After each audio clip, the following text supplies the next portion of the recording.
Welcome back, everyone, to the Wedge 52 Gridiron Podcast. I'm your host, Wedge. Today's episode will be the Week 15 recap around the league, as well as a couple of other things. Today, in this episode, I will cover the Week 15 recap, updated power rankings as we head into the final 3 weeks of the regular season, as well as the Week 15 hymn performance of the week, and then a new segment, just a quick ranking of my top 5 MVP candidates at the moment. In order, and then a quick Week 16 preview off the top of my head, not going into too much depth with those, as it is put up or shut up for every single team as the season comes to an end here. And then my Week 16 picks to wrap things up in this episode. Before we jump in today, please make sure you press that follow button right here on Spotify, as well as share with your fellow NFL fans, please.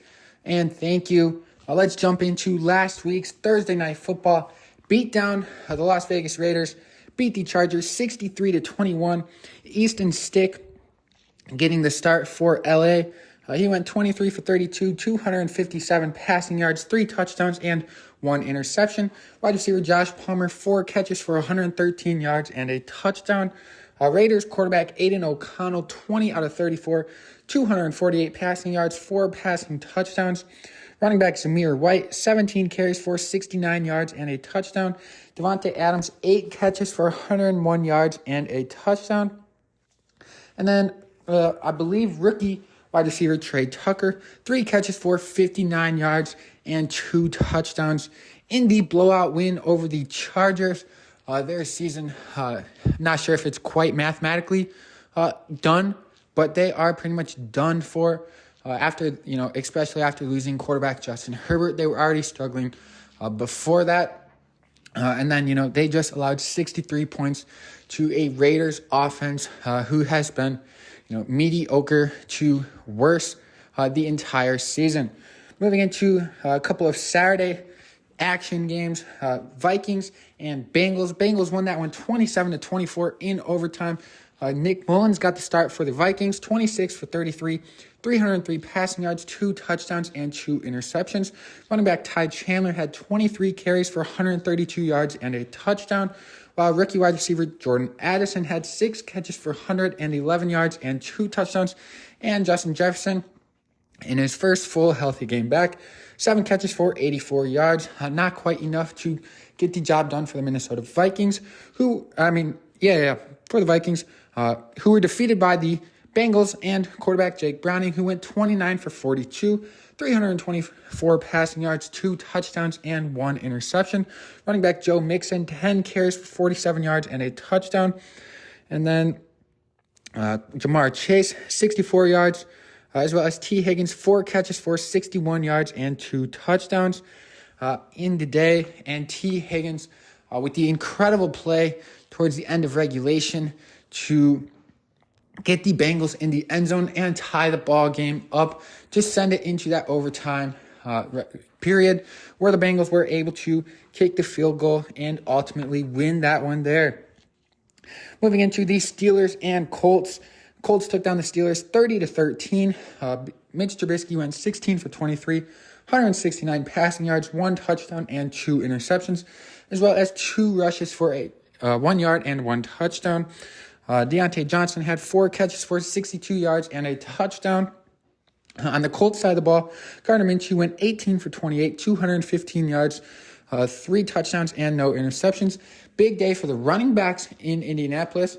Jonathan Taylor was out, and not big day for Zach Moss, but instead for both Sermon and Goodson, putting up 17 carries for 88 and 11 for 69. For those two there, getting the win over the Steelers, keeping the Colts' playoff hopes alive.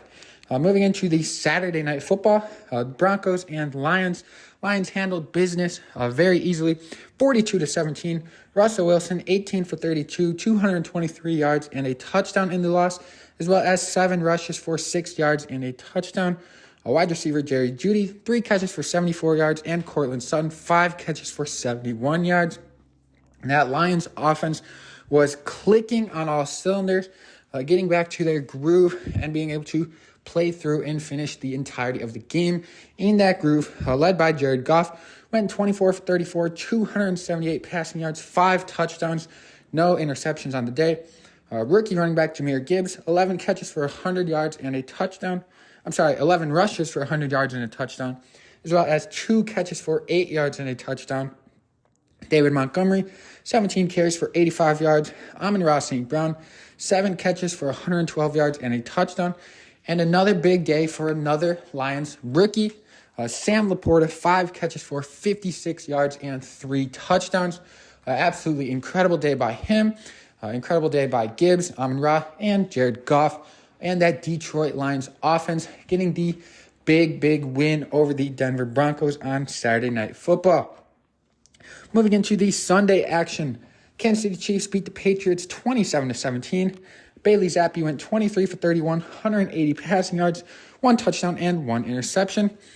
Kevin Harris had 4 carries for 25 yards and a touchdown, and wide receiver, tight end Hunter Henry, 7 catches for 66 yards and a touchdown. For the Chiefs side of the ball, Patrick Mahomes, 27 out of 37, 305 yards, 2 touchdowns, and 2 interceptions. One of those did go directly through, guess who? Kadarius Toney's hands. It was picked off, obviously, there. Rashee Rice, rookie wide receiver, having himself a very good year, has already broken the Chiefs' rookie receiving touchdowns record, and continues to score. This week, 9 catches for 91 yards and another touchdown for him. Clyde Edwards-Helaire, 4 rushes for 64 yards and a touchdown. And then Jerick McKinnon had a receiving and passing touchdown for the Kansas City Chiefs. The Dolphins got back on track with a 30-0 win over the division opponent Jets. They struggled mightily. Zach Wilson did get the start. He left the game with a concussion. Trevor Siemian came in and went 14 for 26. 110 passing yards, no touchdowns, and 2 interceptions. That's pretty much, the only stats you need to know from the Jets in that game. On the Dolphins side of things, Tua Tagovailoa, 21 out of 24, 224 yards, 1 touchdown, and no interceptions. Raheem Mostert, 15 carries for 42 yards and 2 touchdowns. Jalen Waddle, 8 catches for 142 yards and a touchdown. Then a big day for that Dolphins defense. A couple of stars showing out in that one. Safety Brandon Jones had 5 tackles and 2 interceptions, as well as linebacker Bradley Chubb, 7 tackles, 3 sacks, 2 forced fumbles, and a fumble recovery off the edge for Miami's defense.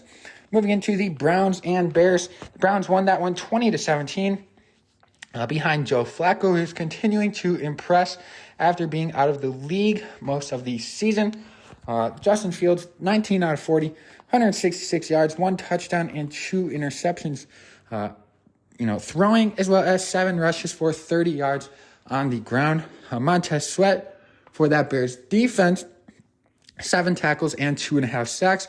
And linebacker Edmonds with the pick 6 off of Joe Flacco against the Browns. Not enough to get the Bears to win. They did have a shot. They had a Hail Mary. It got deflected. Mooney had it in his hands. As he came down, it bounced off his knee. Incomplete. Or I believe that was actually one of Fields' interceptions. So the Bears literally had the win in their hands and could not execute. Joe Flacco for that Browns offense, 28 out of 44, 374 yards, 2 touchdowns, and 3 interceptions. So a couple of turnovers there. Luckily, the Browns were able to, squeak that one out. Luckily for the Browns' sakes. Obviously, as a Ravens fan, we'd like to see the Browns lose. Yada, yada. Amari Cooper, 4 catches for 109 yards and a touchdown. And David Njoku, 10 catches for 104 yards and a touchdown. Njoku and Cooper, big targets for Joe Flacco. Very trustworthy targets that Joe Flacco has found quite often in his 3 games as a starter there in Cleveland. Moving to the Texans and Titans. Texans squeaked out a win 19-16 in overtime in Nashville. Will Levis went 17 of 26, 199 yards, 0 touchdowns, and an interception, as well as 4 rushes for 25 yards and a touchdown. Wide receiver Treylon Burks, 3 catches for 62 yards. On the Texans side of the ball, Case Keenum getting the start because of the injured C.J. Stroud. He was out with a concussion. Case Keenum went 23 of 36, 229 passing yards, 1 touchdown, and 1 interception. Devin Singletary, 26 rushes for 121 yards, and wide receiver Noah Brown, 8 catches for 82 yards and a touchdown in the overtime victory for the Houston Texans. Moving into the Giants and Saints matchup, the Saints won that one 24-6. DeVito played most of the game before leaving with a head injury, I believe. I don't think it was ruled a concussion type of injury, but I believe it was listed as a head injury. That was later in the game. Tyrod Taylor came in and went 2 for 4. But DeVito before that, 20 out of 34, 177 yards, 0 touchdowns, and 0 interceptions, as well as 4 rushes for 36 yards. Wide receiver Darius Slayton, 4 catches for 63 yards for the New York Giants. On the other side, Derek Carr, 23 out of 38, 218 yards, 3 touchdowns, and no interceptions. Alvin Kamara, 16 rushes for 66 yards and 5 catches for 44 yards, both highs for yards for his team, rushing and receiving. Tight end Johnson, 2 catches for 38 yards and a touchdown. And that Saints defense had a total of 7 sacks against New York in the 24-6 victory. Moving into the Falcons and Panthers. The Panthers upset the Falcons 9-7 in that matchup on a game-winning field goal as time expired. Desmond Ridder went 12 for 20, 152 yards, 1 touchdown, 1 interception. Tyler Algier got the majority of the carries, and going 14 carries for 45 yards. And then tight end Jonnu Smith, 2 catches for 61 yards. On that Panthers offense, Bryce Young went 18 for 24, 167 yards, no touchdowns, and no interceptions.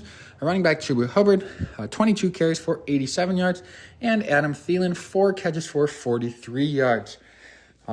Moving into the next game last weekend, Tampa Bay Buccaneers take down the Green Bay Packers in Lambeau, 34-20.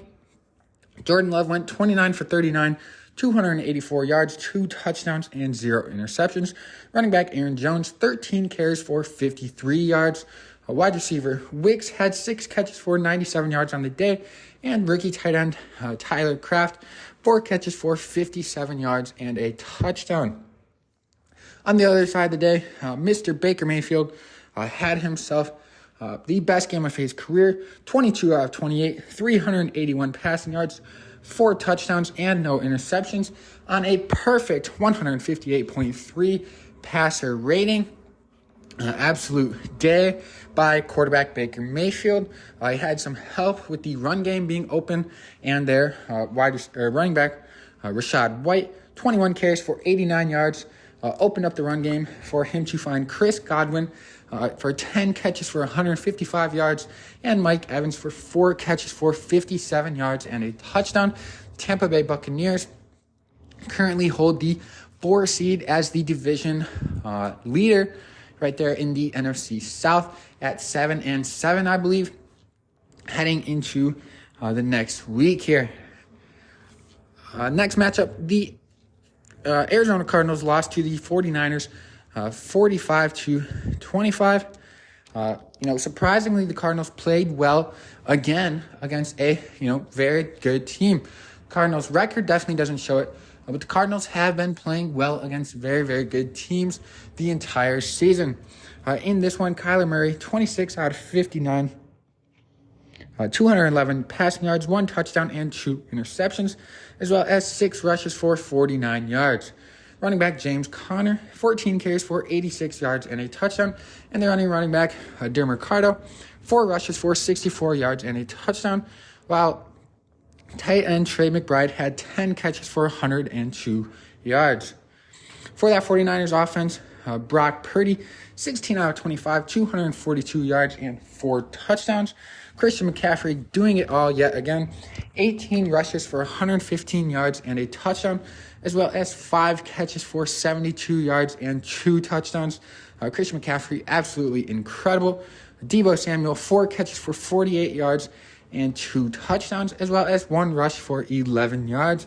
And then defensively for the 49ers, Charvarius Ward, 3 tackles, 2 interceptions, one of which was a pick 6 for that 49ers defense. Moving to LA, where the Rams took down the Commanders 28-20. Sam Howell, 102 yards, 1 touchdown, 1 interception. He left the game via benching. Jacoby Brissett came in, 124 yards, 2 touchdowns, and no interceptions for him in the fourth quarter. Terry McLaurin, 6 catches for 141 yards and a touchdown. And Curtis Samuel, 5 catches for 41 yards and 2 touchdowns for the Commanders. Not enough to get the victory over the Rams, who are, pretty hot team behind Matthew Stafford, who went 25 for 33, 258 yards, 2 touchdowns, and no interceptions. Kyren Williams had 27 carries for 152 yards and a touchdown on the day, while wide receiver Cooper Kupp had 8 catches for 111 yards and a touchdown.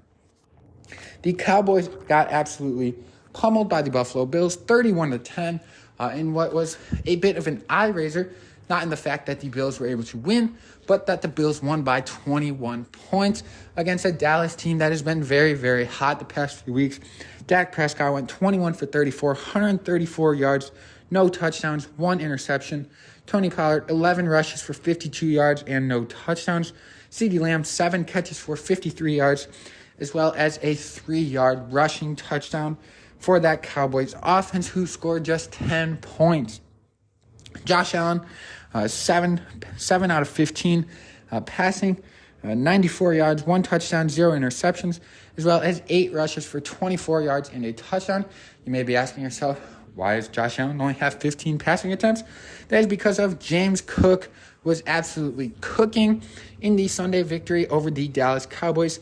25 rushes for 179 yards and a touchdown, as well as 2 catches for 42 yards and a touchdown. And then Stefon Diggs, 4 catches for 48 yards. As you can see, 90 out of Josh Allen's 94 yards were to James Cook and Stefon Diggs. Absolutely incredible performance by James Cook. He could not be stopped against that very, very good Dallas defense, who's probably a top 5 defense, at least, top 10 without a question. I'd probably say they are top 5 without looking at things just off the top of the head here. Moving into the Sunday night football action of last week's matchups, the Baltimore Ravens took down the Jaguars 23-7. Trevor Lawrence, 25 out of 43, 264 yards, a touchdown, as well as 4 rushes for 41 yards. Agnew, 2 catches for 70 yards and a touchdown for Jacksonville. And then on Baltimore side of things, Lamar Jackson, 14 out of 24, 171 passing yards, 1 touchdown and 1 interception, as well as 12 rushes for 97 yards. Gus the Bus, 16 carries for 58 yards and a touchdown, and Isaiah Likely, 5 catches for 70 yards and a touchdown.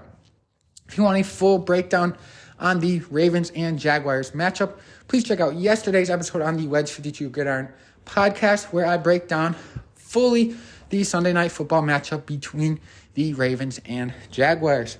Moving into the Monday night football game, where the Eagles lost their 3rd straight game, 17-20 to the Seattle Seahawks. Jalen Hurts went 17 for 31, 143 yards, no touchdowns, 2 interceptions, as well as 13 rushes for 82 yards and 2 touchdowns on the day. DeAndre Swift, 18 carries for 74 yards, and A.J. Brown, 5 catches for 56 yards. What it really came down to was that Seattle offense taking advantage of the extra possessions for them from Julian Love, who had 8 tackles and both of those Jalen Hurts interceptions. The second one, being the game sealer as the Eagles were trying to get into scoring position late in the fourth quarter. Drew Lock got the start for Geno Smith, who was interestingly active but did not suit up for that matchup. Drew Lock went 22 for 33, 208 yards, 1 touchdown, and no interceptions. Kenneth Walker, 19 carries for 86 yards and a touchdown, as well as 3 catches for 26 yards. DK Metcalf, 5 catches for 78 yards, including 2 incredible grabs late in the game that put the Seattle Seahawks in position for a Jackson Smith-Njigba go-ahead touchdown, 4 catches for 48 yards, and a touchdown on the day for Jackson Smith-Njigba and that Seattle Seahawks team that wins against the Eagles 22-17. That is the entire Week 15 recap, thoughts, breakdown, stats on every single game. And now moving into my updated power rankings as we head into the final 3 weeks of the regular season in the NFL. Starting off at 32, the Panthers, 31 Patriots, 30 Giants, 29 Jets, 28 Titans, 27 Cardinals, 26 Commanders, 25 Chargers, 24 Steelers, 23 Colts, 22 Bears, 21 Packers, 20 Raiders, 19 Falcons, 18 Bucks, 17 Vikings, 16 Saints, 15 Bengals, 14 Rams, 13 Texans, 12 the Jaguars, 11 the Browns, 10 Broncos, 9 the Seattle Seahawks, at 8 the Philadelphia Eagles, at 7 the Cowboys, at 6 the Dolphins, at 5 the Bills, at 4 the Lions, at 3 the Chiefs, at 2 the Baltimore Ravens, and at 1 the San Francisco 49ers. This week's biggest losers in the Wedge 52 Gridiron Power Rankings were the Chargers and Cowboys, who both dropped 4 spots, while the biggest movers in the Wedge 52 Gridiron Power Rankings were the Tampa Bay Buccaneers, who climbed 7 spots, as well as the Cardinals, Colts, Bengals, and Lions, who each gained 3 spots in this week's updated Power Rankings. Moving into the Week 15 Hint Performance of the Week, a couple of candidates' names, players who are all in consideration for their him-type performances in Week 15 include Jared Goff, Sam Laporta, Bradley Chubb, Baker Mayfield, James Cook, and Christian McCaffrey. This week's Week 15 him performance of the week goes to Buffalo Bills running back James Cook, who had 27 touches for 221 yards and 2 touchdowns on the day in an absolute demolishing of a very solid Cowboys defense, of a very solid Cowboys team, who prior to this week was a top 5 team. James Cook put the entire team on his back, accounting for a majority of their yards. I have not looked at the exact percentage, but based off of his, 221 yards, Josh Allen had 94 passing yards and about 24 rushing yards. That's about 120. 220 out of 440. That is, 50 to 60% of the team's yards on the day, not from the quarterback position. James Cook, congratulations on being the Week 15 him performance of the week. Moving into a quick news segment here. I'm not going to break it down fully, but just want to give my MVP rankings with 3 weeks remaining in the regular season.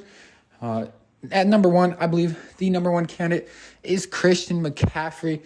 This dude does more for his team than any single player in the NFL. He's a receiving threat and a rushing threat, who is, definitely the number 1 running back in the league, leads the league in rushing yards. I believe leads the league in rushing touchdowns, as well as a, receiving threat who puts up wide receiver 1, borderline wide receiver 1 to wide receiver 2 numbers from the tailback position. At number 2, Brock Purdy. Brock Purdy leads the league in almost every single quarterback, stat so far this season. He is a game manager for sure. That is not a bad thing. He is very, very good at finding the targets and finding, getting the ball to where it is schemed to go. He's very smart, makes smart decisions, and is the quarterback of the number 1 team in the NFC. And number 3, quarterback Lamar Jackson. This dude, not only is he the quarterback of the number 1 team in the AFC, but he is putting up career high type numbers. Most of his numbers are higher than his 2019 unanimous MVP numbers. Yes, unanimous, and his numbers are higher than they were that season. Obviously, different competition this season. But Lamar Jackson, not only has he developed as a passer, career high in passing completion percentage, tied for 10th, I believe, in the league at the moment in completion percentage, as well as, top 5 to 8 range in yards per attempt. Not to mention his rushing capabilities from the quarterback position and his position to evade, oncoming defenders and extend the play unlike anybody else in the league. Watch a Ravens game next time he's on, and you will see what I'm talking about. At number 4, Tyreek Hill. This one, kind of a no question here. On pace to potentially break Calvin Johnson's receiving record. We'll see if he gets there, as well as an absolute touchdown machine. Tyreek Hill is unguardable and one of the biggest threats on probably the number 1 offense, potentially now number 2, compared to that 49ers offense.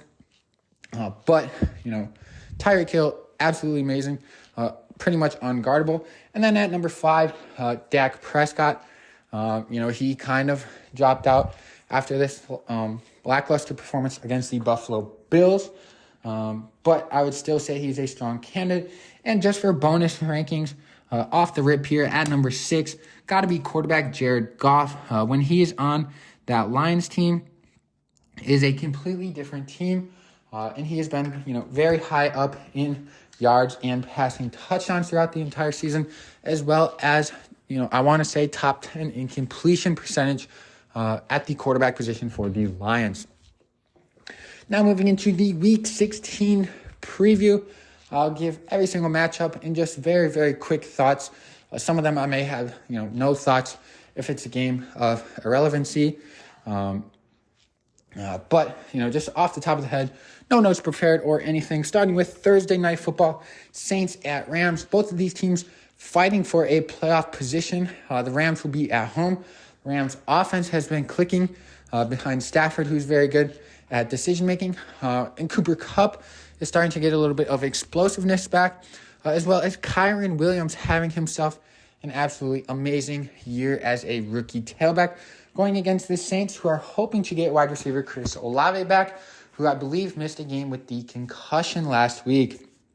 A couple of Saturday action games here this week again. First off with the Bengals at Steelers. This one, both these teams trying to get a playoff spot. I think the Bengals have better odds at getting that playoff spot with the struggling Steelers, who I believe announced are starting Mason Rudolph.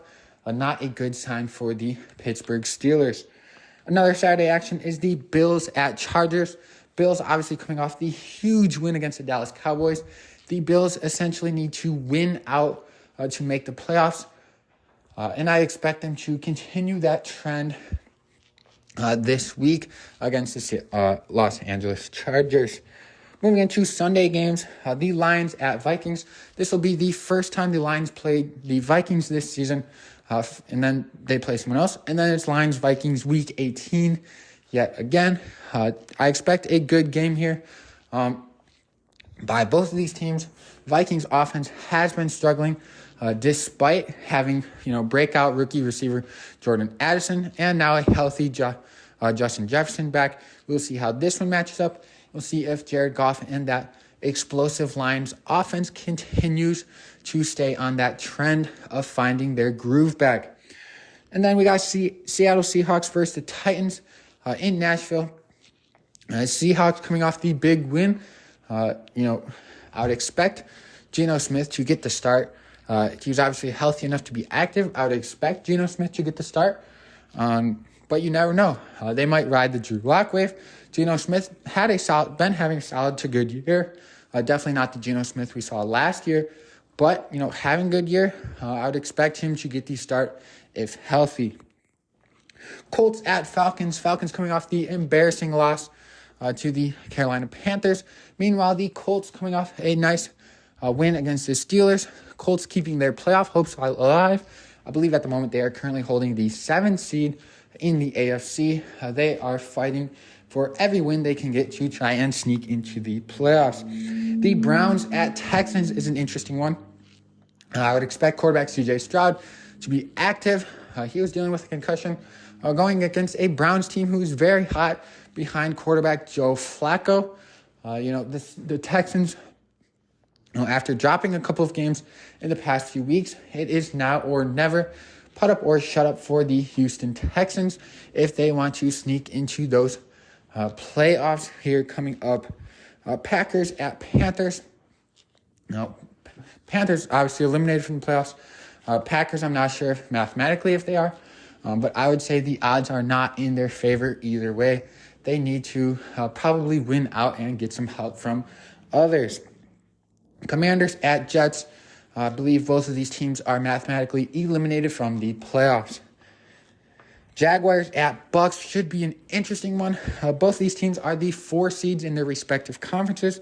The Bucks have looked very, very good, the past 2 weeks, as the Jaguars, on the other hand, have been struggling the past 2 weeks. Should be an interesting one in Tampa Bay. That can have, a lot of seeding implications on both sides. The Cardinals at Bears in Chicago. I believe both these teams are eliminated mathematically from the playoffs.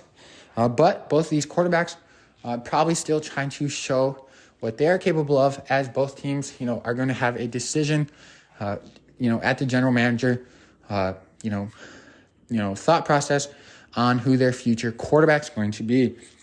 Cowboys at Dolphins should be an absolute good game showdown. Both of these teams are the 2 seeds in their respective conferences. So a couple of big games. One more big game coming up that we'll talk about in a minute. So big showdown. Dallas Cowboys coming off the, embarrassing loss to the Buffalo Bills. There was reports that a lot of players, 10 or so players had stomach flu the night before the game. So we'll see. I'm not sure. Whatever. That is what it is. And then, the Miami Dolphins coming off the big win from the Jets without Tyreek Hill. He looked like he was questionable all the way leading up to warm-ups. I would expect him to be a go, and I would expect him to want to, get onto his pace of breaking Calvin Johnson's record. Should be a very good showdown. Dolphins have struggled against good teams. Cowboys have been hot and then just got blown out by the Bills. This should be an interesting one to watch in Miami. And then, a couple of Sunday Night Football. We got Patriots at Broncos. Patriots, I would not expect much from them. They haven't, really shown much at all the past few weeks. And then the Broncos coming off a big loss to the Detroit Lions. Denver Broncos fighting for their playoff hopes. I would expect them to come out fired up against a New England team that they should be able to take advantage of. Moving into Monday's action, Christmas Day football. Nothing better than it. Raiders at Chiefs. I would expect, Kansas City to handle business at home on Christmas Day behind Patrick Mahomes. And I'm not in the business of calling my shots too much here, but Travis Kelce has not had a big game in a while. Do not be surprised if we see that out of Travis Kelce. Especially, might get a few extra targets than he already does with the struggling wide receiver core from that Kansas City Chiefs team. All of those receivers have been struggling mightily except for rookie Rashee Rice. And then also on Christmas, Giants at Eagles. Giants, it'll be interesting to see if DeVito gets a start, if he's healthy enough to go. And then the Eagles, they got to prove it. They got to shut up, figure their things out. Right now, after the 3 straight losses, the Eagles, fighting for the seeds, slowly been dropping as they've been losing games the past couple of weeks. And then Monday Night Football on Christmas, last game of the week. Both the 1 seeds face off in a Monday Night Football battle. Ravens at 49ers. Should be a big one between two top teams. Both number 1 teams, in their conference, as well as a game that includes 3 out of 4 serious, MVP candidates, in my opinion. I'd say CMC, Purdy, Lamar, and Tyreek, probably the 4 serious candidates at this point. After the Dallas loss, after Dak's, poor performance, Jared Goff's had some struggling games. But I would definitely say it's going to be an interesting one. If you want a full breakdown and preview of that game, once again, check out yesterday's episode of the Wedge 52 Gridiron podcast. That is a quick preview of every single matchup coming in Week 16, and that leaves me with just one thing remaining in this episode of the Wedge 52 Gridiron podcast, and that is my Week 16 picks. In Week 15, I redeemed myself and went 12-4, following the embarrassing 5-10 week prior to that one. So 12-4 last week, definitely much better. My season record moved to 144-80, which is good enough for a 643 win percentage on the season. Here is Week 16's picks. Rams over Saints, Bengals over Steelers, Bills over Chargers, Lions over Vikings, Seahawks over Titans, Colts over Falcons, Browns over Texans, Packers over Panthers, Commanders over Jets, Bucks over Jaguars, Cardinals over Bears, Cowboys over Dolphins, Broncos over Patriots, Chiefs over Raiders, Eagles over Giants, and I got trust, Ravens over 49ers. That's all I have for today's episode of the Wedge 52 Gridiron podcast. If you all listened this far, thank you so much for listening. Please make sure you press that follow button right here on Spotify as well as on Instagram at Wedge 52 Gridiron. Thank you for listening once again, and go Ravens.